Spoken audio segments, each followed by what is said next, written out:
اور بیماری جس سے ہر بندہ ہی پریشان ہے وہ ہے جریان. کیا ہے؟ پہلے اس کو سمجھو جریان ہوتا کیا. جریان نکلا ہے جاری ہونے سے. میرے بھائیوں پیشاب کے بعد قطرے آتے ہیں. پیشاب کے بعد قطرے آتے ہیں. اچھا پیشاب آئے تو ہم کہتے ہیں یار یہ تو پیشاب آنا چاہیے, جسم سے فاسد مادے نکلتے ہیں, لیکن قطرے آئے تو کہتے ہیں تینوں جریان ہو گیا ہے. تمہیں کیا ہو گیا ہے؟ اس کو حدیث سے سمجھیے گا. اچھا کہتے ہیں نہیں پیشاب کے قطروں کا کوئی مسئلہ نہیں ہوتا, وہ جو منی کے قطرے آتے ہیں نا اس کا مسئلہ ہوتا ہے. یہ کہتے ہیں نا, اس کو حدیث سے سمجھو.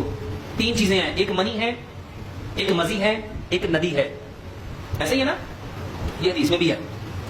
منی کے اوپر غسل ہے, مزی کے اوپر وضو ہے, اور ندی کے اوپر چھینٹا ہے.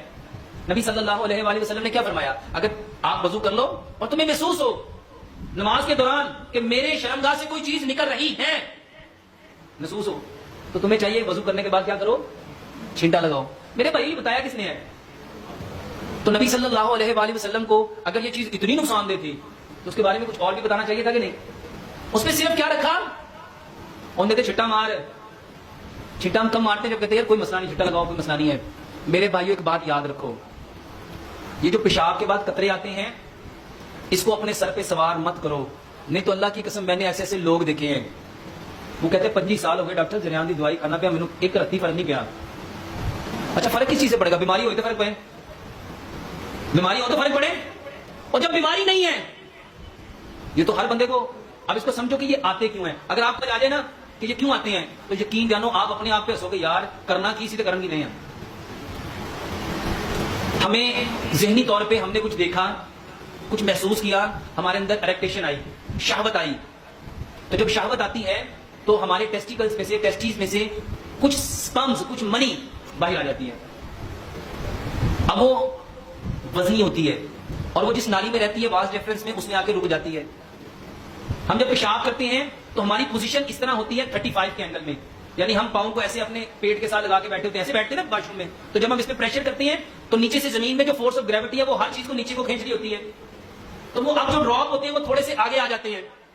اب ہم اٹھتے ہیں, بیٹھتے ہیں, چلتے ہیں, پھرتے ہیں. مثلا نماز میں وضو کیا, ہم کھڑے ہوئے, رکوع میں گئے, سجدے میں گئے, اٹھے, ہمیں محسوس ہوا کہ ہمارے اندر سے کوئی چیز نکل رہی ہے. میرے بھائیوں یہ وہی ڈراپ تھے جو ہمارے ہی تھے, اور جس کو ایک مہینے میں ہم کتنی بار نکال سکتے تھے؟ 16 مرتبہ.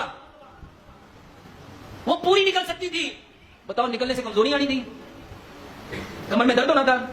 میرے بھائیوں جس کے پاس چیز ہوتی ہے وہی دیتا ہے نا, جن بیچارے کو ہے ہی نہیں, اور بیماری دونوں جن کو ہے نہیں. ادھر ڈاکٹروں نے, حکیموں نے, ان لوگوں نے آپ لوگوں کا دماغ خراب کر دیا.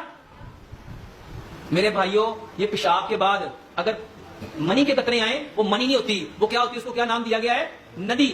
تو ہم نے کیا کرنا ہے, وضو کے بعد صرف چھینٹا لگانا ہے. اور میں آپ کو 2 طریقے بتاتا ہوں, بلکہ 3 طریقے بتاتا ہوں. زندگی میں کبھی یہ پرابلم ہی نہیں ہوگی. پہلا طریقہ, جب آپ استنجے سے فارغ ہو جاؤ تو میرے بھائیوں ایک تو اپنے نا یہ جو آپ کا زائد تناسل ہے, پینس ہے, اس کو میرے بھائیوں اس 2 انگلیوں میں لے کے جھاڑو. اس کو کیا کرو, اس کو جھاڑو. پہلے نمبر پہ ایسے بھی جھاڑ سکتے ہیں, ایسے بھی جھاڑ سکتے ہیں. اس کو اچھی طرح نچوڑو تاکہ کوئی قطرہ اس میں رہ نہ جائے. دوسرے نمبر پہ میرے بھائیوں ایک دفعہ اٹھو پھر بیٹھو, پھر اٹھو پھر بیٹھو, پھر اٹھو پھر بیٹھو. 10 دفعہ اٹھو اور بیٹھو. جب آپ 10 دفعہ اٹھو گے اور بیٹھو گے تو کوئی قطرہ آپ کا رہے گا. اس کے بعد ایک دفعہ پھر دوبارہ سے یورین پاس کرو, میرے بھائیوں وہ نکل جائے گی. اچھا ایسے بھی نہیں نکلا تو میرے بھائیوں آپ اپنے پیر کو یوں پورا اوپر اٹھاؤ, ایک دفعہ تھوڑی سیٹنگ, ایسے اٹھو اور اپنی پوری ایڑی کو یوں اٹھاؤ, یوں مارو, یوں اٹھاؤ, یوں مارو, یوں اٹھاؤ, یوں مارو. اس کو 10 بار ایسے مارو. جب آپ اس کو یوں 10 بار ماریں گے, یوں یہ جھٹکا دیں گے, بتاؤ یہاں پہ کوئی چیز باقی بچے گی؟ میرے بھائیوں یہ ساری کی ساری جو آپ مصیبت سمجھتے ہو اپنے لیے, اور ہر نوجوان اللہ کی قسم اس کے لیے دوائیاں کھا کھا کے اپنا بیڑا غرق کر دیتا ہے. میرے بھائیوں پہلے جھاڑنا ہے, پھر اٹھنا اور بیٹھنا ہے, اور پھر کیا کرنا, اپنی ایڑی کو 10 بار زور سے مارو. میرے بھائیوں یہ 3 طریقے کر لو, اللہ کی قسم زندگی میں کبھی قطرے نہیں آئیں گے.